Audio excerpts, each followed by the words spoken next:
చూడకండి sir sir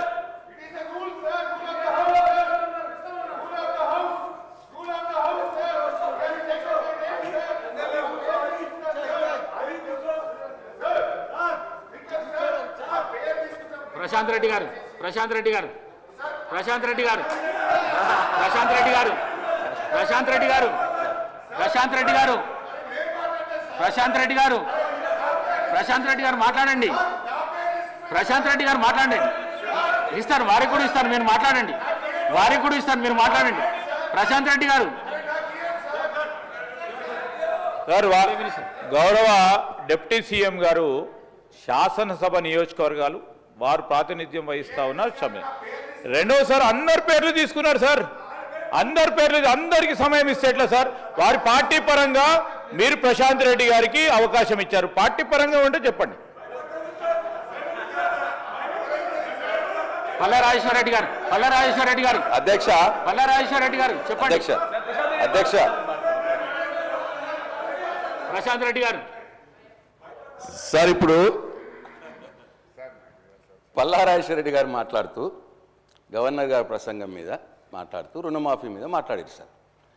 governor గారి ప్రసంగం రిప్లై ఏమో సీఎం గారు చేసేది ఉండే సార్. మరి పాపం డిప్యూటీ సీఎం గారు లేచి మరి ఎందుకు మరి తను క్రెడిట్ కొట్టాలనుకుంటున్నాడా సార్? ఇప్పుడు అంతే అట్లదా సార్? సార్ అది వదిలేయండి సార్. సార్ ఇక వాళ్ళిద్దరి మధ్య పంచాయతీ నాకెందుకు సార్, కానీ అది వదిలేయండి సార్. ఇక సార్ ఇప్పుడు వారు రుణమాఫీ మీద బాల్కొండ నియోజకవర్గం విషయం చెప్పారు సార్. సార్, రుణమాఫీలో బాల్కొండ నియోజకవర్గంలో 51,000 మంది రైతులు ఉంటే ఇప్పటికైంది సార్ 20,000 మందికి అయింది సార్. ఇంకా 31,000 మందికి కావాలి సార్. వాళ్ళని చెక్ చేసుకోమనండి సార్. మళ్ళీ రిప్లైలో చెప్పానండి సార్. వాళ్ళు చెక్ చేసుకొని మళ్ళీ రిప్లైలో చెప్పానండి. ఒకటి నంబర్ 1. నంబర్ 2, మేము టీఆర్ఎస్ ప్రభుత్వంలో ఉన్నప్పుడు రెండు విడతలుగా మేము రుణమాఫీ చేసిన అమౌంట్ కంటే మొన్న వాళ్ళు చేసిన రుణమాఫీ అమౌంట్ తక్కువ ఉన్నది అని చెప్పి నేను ఇక్కడ మాట్లాడుతూ ఉన్నాను. దాన్ని కూడా వివరాల ప్రకారం తీసుకొని నాకు చెప్పానండి సార్. వాళ్ళ రిప్లైలో చెప్పానండి సార్.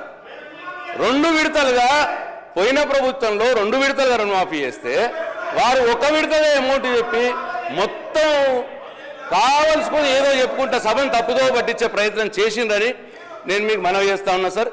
అట్లనే ఇక వేరే స్కీముల గురించి ఏవో చెప్పురి సార్. సార్, వాళ్ళు ఇచ్చినే చెప్తున్నారు. అసలు ఎంతమంది అప్లై చేసిర్రు, మీరు ఎంతమందికి ఇచ్చిర్రు అది కూడా చెప్పాలి సార్. సార్, మేము ఇచ్చింది 2018 మీరు ఎంత ఇచ్చిర్రు అటు ఇట్లా అంటున్నారు సార్. మేము ఇచ్చినాము, మా చేతనైనంత ఇచ్చినాము, మాకు తోచినంత ఇచ్చినాము. దాంట్లో సంతృప్తి పడ్డోళ్ళు పడ్డరు, బాధపడ్డోళ్ళు బాధపడి ఉండొచ్చు. ఎలక్షన్లు అయిపోయినాయి సార్. మీరు ఎలక్షన్లప్పుడు ఏం చెప్పిండ్రు, ఇప్పుడు ఏం చేసిండ్రు అన్నదే పాయింట్ సార్. రోజు సార్ పొద్దున్నది 15 నెలలు అయింది సార్. సార్ 15 నెలలు అయింది, ఇంకా మా మీద ఏడిపోయిందుకు సార్? మీరేం చెప్పిర్రో చేసి చూపెట్టండి సార్. మీరేం చేసిండ్రు, మీరేం చెప్పిర్రో ఎలక్షన్లప్పుడు అది చేసి చూపెట్టండి. అది పాయింట్ సార్. మా మీద ఏడుపు పాయింట్ కాదు సార్. ఇంక వద్దుగా, చాలు. 15 నెలలు అయింది ఏడబట్టి ఇంకెన్నో ఏడుస్తా సార్ మా మీద. కాబట్టి నేను మళ్ళొకసారి ఫైనాన్స్ మినిస్టర్ గారికి మనం చేస్తా ఉన్నా. నా బాల్కొండ నియోజకవర్గంలో 51,000 సుమారుగా ఉంటే 20,000 మందికే అయింది రుణమాఫీ, 30,000 మందికి కాలేదు. ప్లస్ మేము టీఆర్ఎస్ ప్రభుత్వంలో ఉన్నప్పుడు 2 సార్లు 2 విడతలుగా మేము చేసిన దానికంటే మొన్న మీరు చేసిన రుణమాఫీ అమౌంట్ తక్కువ ఉన్నది. ఇది నంబర్ 2. ఈ 2 విషయాల్లో మీరు చెక్ చేసుకొని మీ రిప్లైలా ఇస్తారా, సీఎం గారి రిప్లైలు ఇస్తారా, అది మీరు తెలుసుకోండి. నంబర్ 2. అట్లనే సార్ ఇప్పుడు అన్ని బోనస్ అయిందా సార్? ఎంతమందికి ఇవ్వాల్సి ఉండే ఎంతమందికి ఇచ్చారు సార్ బోనస్? 500 బోనస్. అది చెప్పాలా సార్? రైతు భరోసా ఎగ్గొట్టలేదా సార్? వానాకాలం ఎగ్గొట్టలేదా సార్? మొన్న ఇస్తామన్నారు. ఎంతమందికి ఇవ్వాల్సి ఉంటే ఎంతమందికి ఇచ్చారు చెప్పాలి కదా సార్? ఇచ్చిందే చెప్పుకుంటా పోతున్నారు. ఎంతమందికి ఇవ్వాల్సి ఉంటే కూడా చెప్పాలి కదా సార్? అట్లా ప్రతిదీ అంతే సార్. సార్ మహాలక్ష్మి 4,000 పెన్షన్ వచ్చిందా సార్? పల్ల రాజేశ్వర 2,500 అసలు వాళ్ళు చెప్పింది సార్.